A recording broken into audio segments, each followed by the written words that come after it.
Stefano Lillipali tampil memukau di tengah pantauan ketat asisten pelatih timnas Indonesia, bukti bahwa sang gelandang veteran masih layak memperkuat skuad Garuda. Ditempa ketat Sintayong, Rafael Struijk mulai percaya diri sebagai striker utama Ado Den Haag. Nova Arianto tegaskan pemilihan objektif di Timnas U17 Indonesia hanya pemain cerdas, bermental baja, dan tanpa titipan yang akan mewakili Merah Putih di kualifikasi Piala Asia 2025. Jay Itzes diambang sejarah berpotensi menjadi pemain Indonesia pertama yang tampil di Serie A, membawa kebanggaan baru bagi sepak bola tanah air. Ronaldo Kuatah jadi fokus utama Muang Thong United, media Thailand sebutnya senjata ampuh. Namun pemain muda Indonesia ini masih butuh waktu untuk adaptasi. Indra Syafri pilih 32 pemain untuk TC Timnas U20 Indonesia, Wilber Jardim dan Jens Raven absen. Muhammad Kaviatur tak terlibat. Fokus persiapan menuju kualifikasi Piala Asia U20 edisi 2025. Kisah tragis Cirus Margono menjadi WNI dan diabaikan Sintayong kini berstatus tanpa klub dan menunggu peluang baru. Berikut ini ulasan lebih jelasnya. Sebelum masuk pembahasan, mohon subscribe channel ini agar tidak ketinggalan berita Timnas Indonesia. Stefano Lillipali tampil memukau di tengah pantauan ketat asisten pelatih Timnas Indonesia, bukti bahwa sang gelandang veteran masih layak memperkuat skuad Garuda. Di tengah hiruk-pikuk sepak bola Indonesia, nama Stefano Lillipali kembali mencuat ke permukaan. Bukan hanya karena penampilannya yang memukau bersama Borneo FC, tetapi juga karena dia menjadi salah satu sorotan utama dalam pertandingan pekan pertama Liga 1 antara Semen Padang FC dan Borneo FC. Tak tanggung-tanggung, 4 asisten pelatih Timnas Indonesia yang bekerja di bawah arahan Sintayong hadir langsung di tribun untuk memantau laga ini. Kehadiran mereka bukan tanpa alasan, mereka tengah mencari pemain-pemain yang layak memperkuat skuad Garuda dan Stefano Lillipali berada di radar mereka. Pada Senin, 12 Agustus 2024, di Stadion Sekolah Tinggi Ilmu Kepolisian, Jakarta Selatan. Keempat asisten pelatih tersebut Choi In Cheol, Jo Byung-guk, Shin Sang-gyu, dan asisten baru Yeom Ki-hun tampak serius memperhatikan jalannya pertandingan. Dengan kertas daftar susunan pemain di tangan, mereka tak sekadar menonton, tetapi benar-benar mencermati setiap gerakan di lapangan. Kehadiran mereka memang tidak mengejutkan mengingat Sintayong dan timnya dikenal kerap turun langsung ke stadion untuk menilai performa pemain. Namun kali ini ada sesuatu yang lebih spesial, debut pemantauan dari Yeom Ki-hun yang baru bergabung sebagai asisten pelatih khusus untuk memperkuat lini depan Timnas Indonesia. Ketika laga dimulai, semua mata tertuju pada Stefano Lillipali. Pemain naturalisasi asal Belanda ini membuktikan bahwa usianya yang sudah menginjak 34 tahun belum mengurangi ketajamannya di lapangan. Baru 4 menit pertandingan berjalan, Stefano sudah mencetak gol pembuka untuk Borneo FC dan tidak berhenti di situ. Ia juga memberikan assist yang membantu timnya unggul. Kemenangan 3-1 Borneo FC atas Semen Padang FC malam itu semakin mengukuhkan posisi Stefano sebagai salah satu pemain kunci di Liga 1. Namun meskipun tampil gemilang, Stefano Lillipali tetap rendah hati. Saat ditanya oleh awak media tentang kehadiran asisten pelatih Timnas Indonesia di stadion, ia hanya menanggapinya dengan tenang. Tidak tahu, tapi saya fokus untuk Borneo, ucapnya singkat. Stefano menegaskan bahwa selama 90 menit pertandingan, pikirannya hanya tertuju pada Borneo FC tanpa memperhatikan siapa saja yang hadir di tribun. Tetapi di balik sikapnya yang terkesan santai, Stefano menyimpan ambisi besar.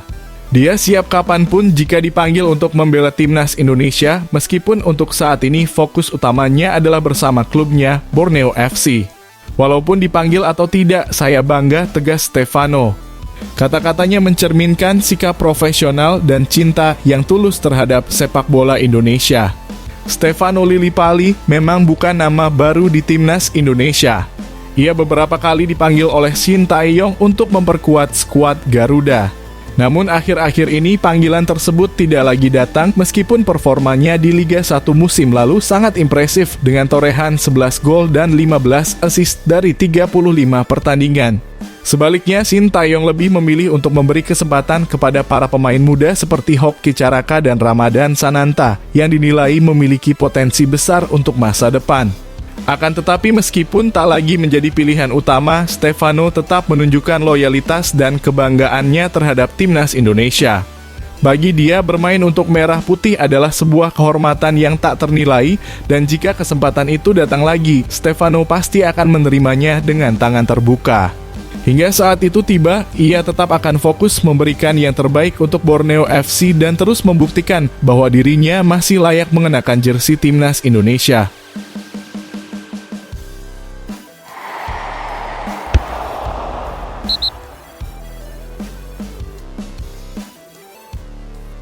Di tempat ketat Shin Tae-yong, Rafael Struijk mulai percaya diri sebagai striker utama ADO Den Haag.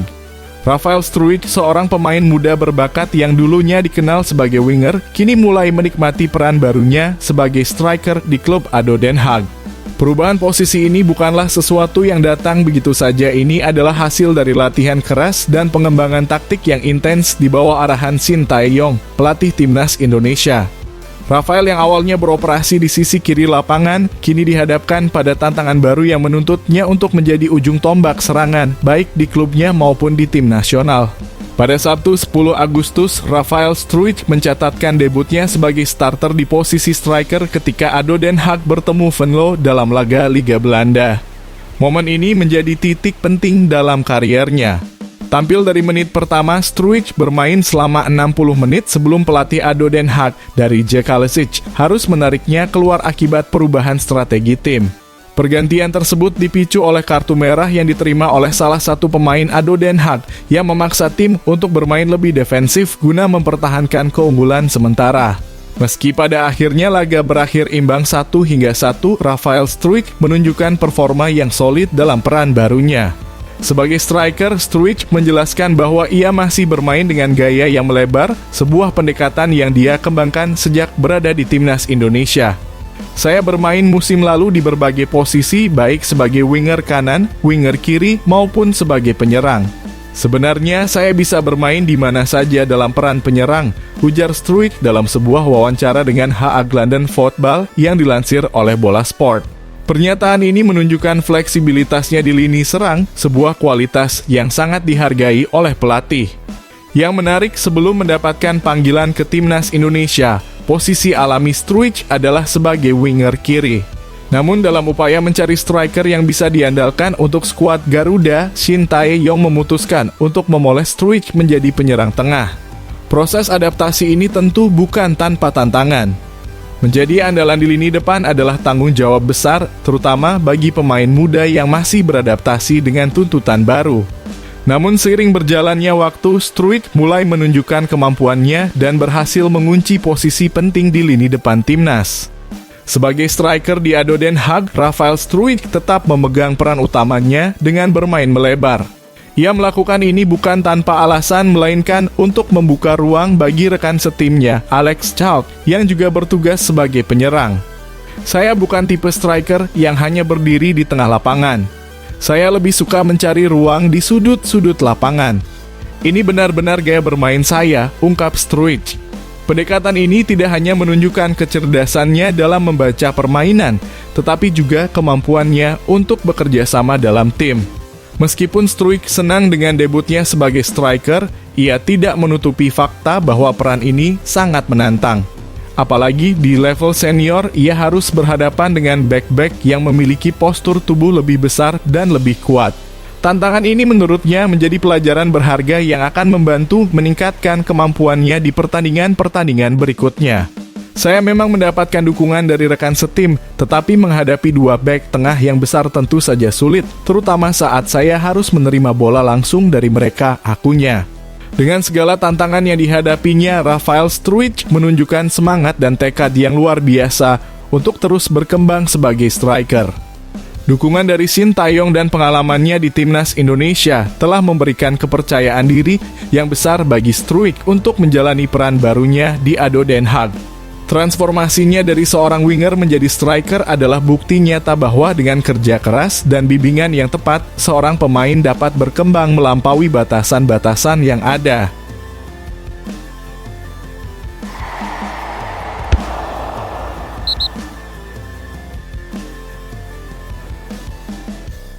Nova Arianto tegaskan pemilihan objektif di timnas U17 Indonesia hanya pemain cerdas, bermental baja, dan tanpa titipan yang akan mewakili Merah Putih di kualifikasi Piala Asia 2025.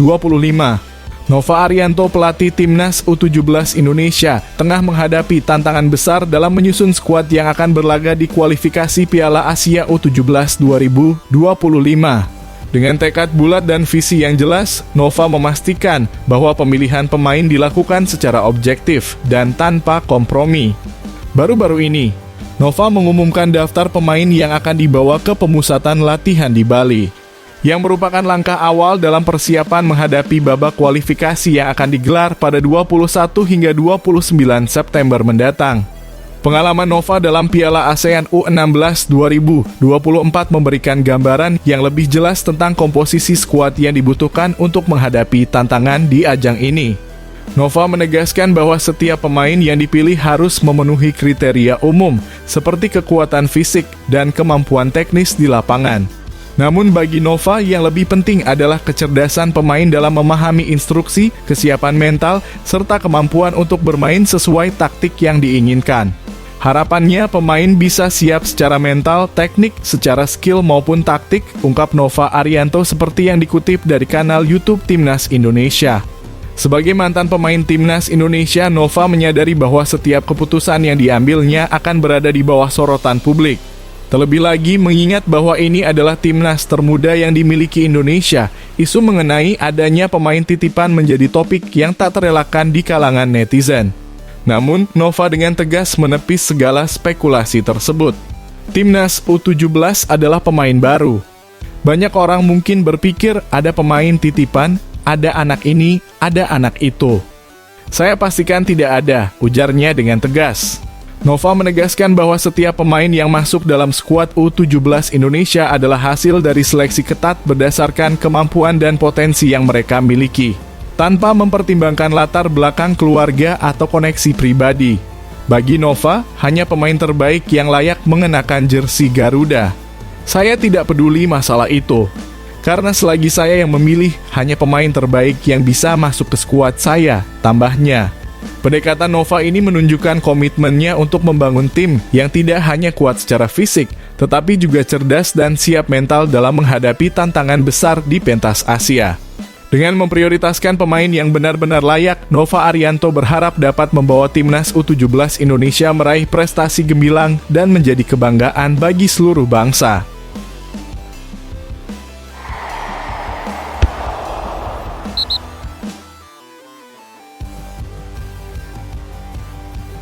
Jay Itzes diambang sejarah berpotensi menjadi pemain Indonesia pertama yang tampil di Serie A, membawa kebanggaan baru bagi sepak bola tanah air. Jay Itzes, bek tengah timnas Indonesia yang kini bermain untuk Venezia FC, berada di ambang mencatatkan sejarah besar dalam dunia sepak bola. Pada pekan ini, ia berpeluang menjadi pemain Indonesia pertama yang bermain di Serie A Italia, sebuah pencapaian yang belum pernah diraih sebelumnya oleh pemain Indonesia manapun. Peluang emas ini terbuka lebar bagi Jay Itzes mengingat pelatih Venezia FC, Eusebio Di Francesco, mempercayainya sebagai pilihan utama di lini pertahanan tim. Hal ini terlihat jelas ketika Jay Itzes dipasang sebagai starter dalam laga Coppa Italia melawan Brescia pada Senin 11 Agustus 2024. Meski Venezia FC harus menelan kekalahan 1-3 dalam pertandingan tersebut, Jay Itzes tampil impresif dengan mencetak satu-satunya gol bagi tim yang dikenal dengan julukan I Leoni Alati itu. Gol ini tidak hanya menunjukkan kemampuan menyerangnya yang luar biasa, tetapi juga mempertegas posisinya sebagai bek andalan yang siap memberikan kontribusi lebih besar bagi tim. Namun meski Jay Itzes tampil solid, Di Francesco menyoroti beberapa aspek pertahanan yang perlu diperbaiki jika Itzes ingin terus mempertahankan posisinya di starting 11. Pertandingan ini harus menjadi pelajaran bagi kami, khususnya untuk perkembangan tim, ujar Di Francesco usai laga melawan Brescia. Ia menambahkan bahwa meskipun ada beberapa hal positif yang bisa diambil dari sudut pandang manuver tim, kelemahan di sektor pertahanan masih menjadi perhatian utama yang harus segera diatasi. Kami banyak bekerja keras pada periode ini dan kami perlu lebih baik lagi dalam memanfaatkan peluang serta memperbaiki kesalahan di lini belakang, tambahnya. Kini, fokus Jay Itzes dan Venezia FC tertuju pada pertandingan selanjutnya melawan Lazio di pekan pertama Serie A musim 2024 hingga 2025 yang akan digelar di Olimpico Roma pada Senin, 19 Agustus 2024 pukul 01.45 waktu Indonesia Barat. Jika Jay Itzes kembali dipercaya untuk bermain di laga ini, ia akan menorehkan sejarah sebagai pemain Indonesia pertama yang tampil di Serie A, kompetisi sepak bola teratas di Italia yang terkenal dengan tingkat persaingan yang sangat tinggi. Sebelum Jay Itzes, Indonesia sebenarnya pernah memiliki harapan besar untuk melihat salah satu putranya tampil di Serie A melalui sosok Kurnia Sandi, seorang kiper berbakat yang berhasil menembus Italia berkat program Primavera bersama Kurniawan Dwi Yulianto dan Bima Sakti. Pada musim 1997 hingga 1998, Kurnia Sandi berhasil masuk ke tim utama Sampdoria. Namun, nasib kurang beruntung menimpanya. Kurnia Sandi hanya menjadi kiper cadangan berada di belakang Fabrizio Veron dan Matteo Sereni, dua kiper utama Sampdoria saat itu. Kesempatan emas sempat datang ketika Veron mendapat kartu merah dan Kurnia Sandi direncanakan menjadi cadangan bagi Sereni. Sayangnya harapan itu pupus karena masalah dokumen International Transfer Certificate yang belum terselesaikan sehingga Kurnia Sandi gagal masuk skuad. Kini harapan besar itu kembali muncul melalui Jay Itzes. Jika ia berhasil mencatatkan debutnya di Serie A, ini tidak hanya akan menjadi kebanggaan bagi dirinya sendiri, tetapi juga bagi seluruh bangsa Indonesia.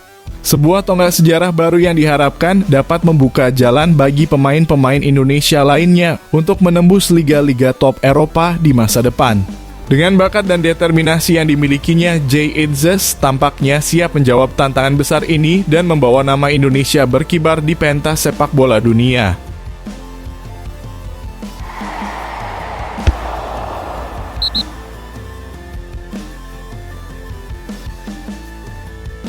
Ronaldo kuatah jadi fokus utama Muang Thong United, media Thailand sebutnya senjata ampuh. Namun pemain muda Indonesia ini masih butuh waktu untuk adaptasi. Media olahraga ternama Thailand, Siam Sport, telah menyoroti kedatangan Ronaldo kuatah ke Muang Thong United sebagai langkah besar bagi klub tersebut. Pemain muda asal Indonesia ini disebut-sebut sebagai senjata ampuh yang diharapkan dapat menghancurkan lawan di kompetisi Liga Thailand. Namun meskipun mendapat pujian besar, Ronaldo sendiri mengakui bahwa ia masih membutuhkan waktu untuk sepenuhnya beradaptasi dengan lingkungan barunya. Ronaldo kuatah yang baru berusia 19 tahun resmi bergabung dengan Muang Thong United setelah sebelumnya bermain untuk klub Turki, Bodrum FK. Begitu tiba di Thailand, Ronaldo langsung menjadi sorotan media setempat karena kemampuan bermainnya yang luar biasa. Siam Sport secara khusus memuji fleksibilitas Ronaldo di lapangan yang dapat bermain di berbagai posisi menyerang. Dalam salah satu artikel yang diterbitkan pada Selasa 13 Agustus 2024, Siam Sport menulis Ronaldo kuatah lebih suka bermain di sayap kanan, tapi dia juga bisa bergerak sebagai penyerang tengah. Bisa dibilang dia mampu bermain di setiap area di lini serang, tidak peduli sisi mana. Media tersebut juga menyoroti identitas luar biasa Ronaldo yang dikatakan memiliki keterampilan sepak bola yang ganas dipadukan dengan kelincahan dan kecepatan yang mematikan saat mengolah bola. Mereka percaya bahwa kemampuan ini akan menjadikan Ronaldo sebagai senjata ampuh bagi Muang Thong United dalam membongkar pertahanan lawan. Namun meskipun mendapat pengakuan dari media, Ronaldo kuatah belum mendapatkan kesempatan untuk menunjukkan kebolehannya di lapangan. Ia tidak dimainkan saat Muang Thong United mengalami kekalahan 1-2 dari Nakhon Ratchasima dalam pekan pertama Liga Thailand musim 2024 hingga 2025 yang berlangsung pada Minggu 11 Agustus. Bahkan, ia tidak terlihat di bangku cadangan selama pertandingan tersebut.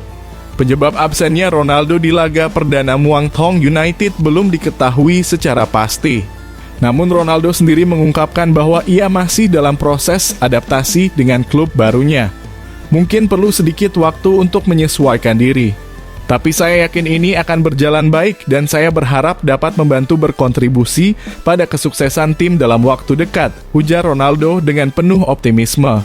Dengan segala potensinya, harapan besar kini bertumpu pada Ronaldo Kuateh untuk membawa Muang Thong United meraih hasil-hasil positif di musim ini. Meski masih memerlukan waktu untuk beradaptasi, optimisme tetap tinggi bahwa pemain muda berbakat ini akan segera menjadi pilar penting dalam serangan tim dan menjadi salah satu pemain yang paling ditakuti di Liga Thailand.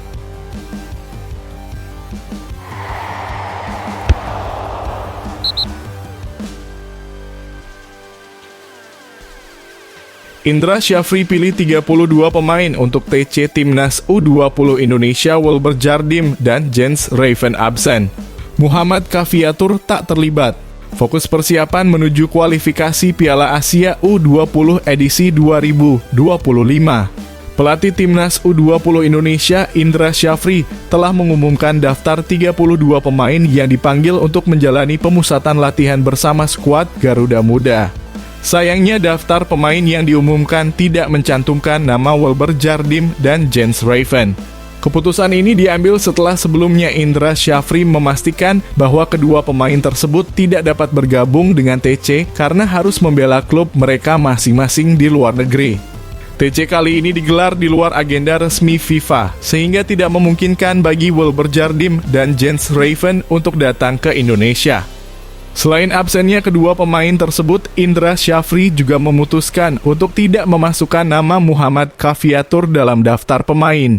Kafiatur, yang merupakan pemain Dewa United, masih dalam proses pemulihan cedera setelah tampil membela Timnas U19 Indonesia di Piala ASEAN U19 2024. Mayoritas pemain yang dipanggil untuk TC ini adalah pemain-pemain yang sudah familiar dari tim yang berlaga di Piala ASEAN U19 2024, dengan beberapa penambahan, termasuk Ji Dabin yang kembali dipanggil oleh Indra Syafri. Pemusatan latihan Timnas U20 Indonesia akan dimulai di Jakarta. Rencananya pada pertengahan Agustus 2024, tim akan berangkat ke Korea Selatan untuk melanjutkan latihan serta mengikuti turnamen yang digelar di sana.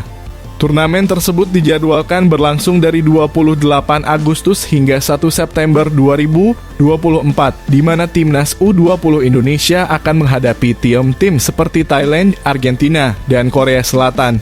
Setelah mengikuti turnamen di Korea Selatan, Timnas U20 Indonesia akan kembali ke Jakarta untuk melanjutkan latihan.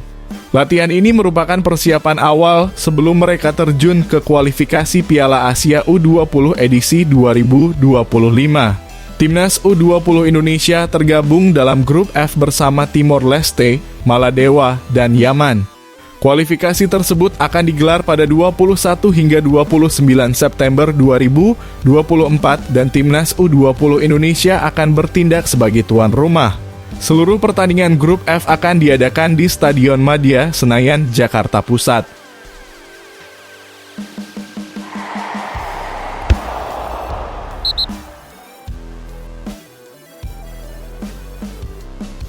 Kisah tragis Cirus Margono menjadi WNI dan diabaikan Shin Tae-yong kini berstatus tanpa klub dan menunggu peluang baru.